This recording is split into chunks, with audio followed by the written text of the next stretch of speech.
So this tool is going to be accessible to users through the Thermo Fisher website. And this access will allow you to enter the tool anytime and play around and hopefully get some good scaling data for your processes.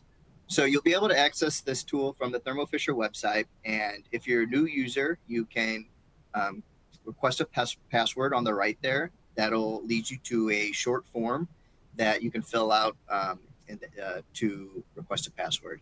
If you're already a user, you can go ahead and enter your password anytime to enter the tool and get live inputs and outputs from the calculations. Okay, let's go ahead and open up the tool, and I can walk you through the layout, and then we can maybe go through a few examples of how to use the tool. So you can see here on the left, we have our known vessel, and then on the right, we have our target vessel. On the far right, we have an image of the target vessel, and I really like this as a visualization to see which impeller is submerged and how submerged it is at a given working volume. It's a great tool. For known vessel, we have different drop-down selections, so we can select our vessel family. We can select the scale of that vessel. We have an input for working volume, and that's either in liters or percentage of total working volume. We have the scaling constant. That's either tip speed or power input. We have the input of that scaling constant, so that could either be agitation or power input. And then we have two calculated outputs here for the known vessel, and that's both tip speed and power number. And you can see, as I mentioned before, 2.1, the power number is always going to be 2.1 constant for our high performance system.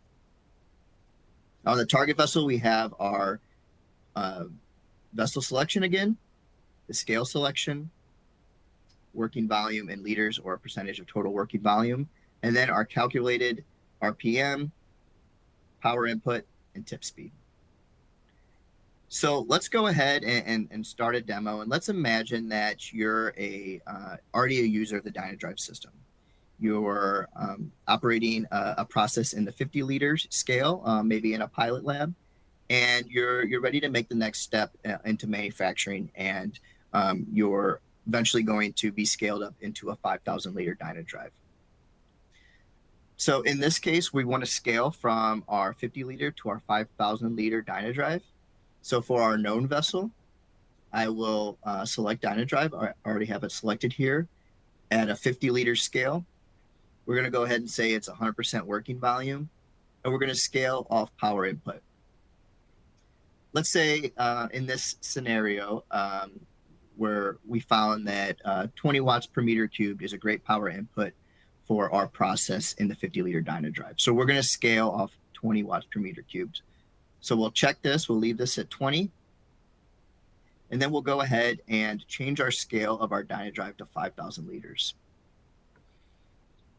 Once we have all our inputs in, we can go ahead and click calculate, and you can see here our power input has remained the same because we're scaling off that, but we have a new agitation rate in the 5,000 liter DynaDrive. Let's say you really want to leverage that low turn down mixing in your 5,000 liter, and you're looking to also take advantage of the seed train and removing vessels from your process using that low turn down. Let's go ahead and move this to 5%, the low working volume of the DynaDrive 5,000 liter, and calculate it at 5% working volume. See, now we can see that the RPM has changed. It's 36.1 now. So let's do another example here and change it up a little bit. Let's imagine in this customer scenario that you're already a user of the high performance system, and historically you've used the high performance bioreactor with a terminal production bioreactor of 500 liters, and you're really looking to make that next step in productivity into the 3,000 liter. So in this case, you're going to want to scale from the 500 liter high performa into a completely different system, which is the 3,000 liter DynaDrive. So let's go ahead and change our known vessel to the Hyperforma 5:1 vessel. We're going to use 500 as our production scale in this example. 100% working volume. And again, we're going to scale off power input. Let's say in this case, you found that 25 watts per meter cubed is really a sweet spot for mixing for this process. And our target vessel is going to be a 3,000 liter DynaDrive. And we'll start off with 100% working volume. Click calculate, and again, you can see we've matched power inputs across both vessels. And we have a new agitation rate for the 3,000 liter. And notice that how much lower that RPM is from the high-performance system to the DynaDrive due to that unique design of the impeller as well as the baffling effect. Let's go ahead and say we want to see what this would look like at the low working volume. So we can go ahead and enter 250 because we know that's our lowest working volume in the DynaDrive, the 3,000. And then calculate that out, and we have a new RPM rate for this different working volume. All right, and this is the last example. Let's imagine that you have a new process that has a very shear sensitive cell line. And you've been using a 50 liter Hyperforma in your evaluation, and you found that any speed over 125 RPM is too rough on the cells. But at this speed, you're not really getting the mass transfer required for this process either. So you're looking to evaluate a 50 liter DynaDrive, and because of its optimized mass transfer, and evaluate how to scale from tip speed from a 50 liter Hyperforma to a 50 liter DynaDrive. So let's go ahead and change the scale of the Hyperforma to 50 liters. We're gonna keep it at 100% working volume.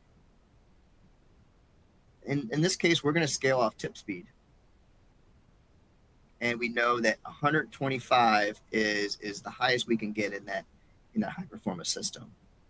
You can see that the tip speed is calculated here below. And anywhere above 0.73 is causing stress to our cells. We're scaling to a 50 liter DynaDrive at 100% working volume. Go ahead and click calculate, and we can see we've matched that tip speed from 0.73 to 0.73, and got a new agitation rate and power input to match that tip speed. So we know we can get up to our RPMs at 127 without shearing the cells, but just take a look at the power input in the DynaDrive at the same tip speed as the Hyperforma. It's much higher, and that's due to the design of the impeller system. So hopefully you found this demonstration of technology useful. I'm excited for the users to get your hands on it and play with it. But thank you for your time.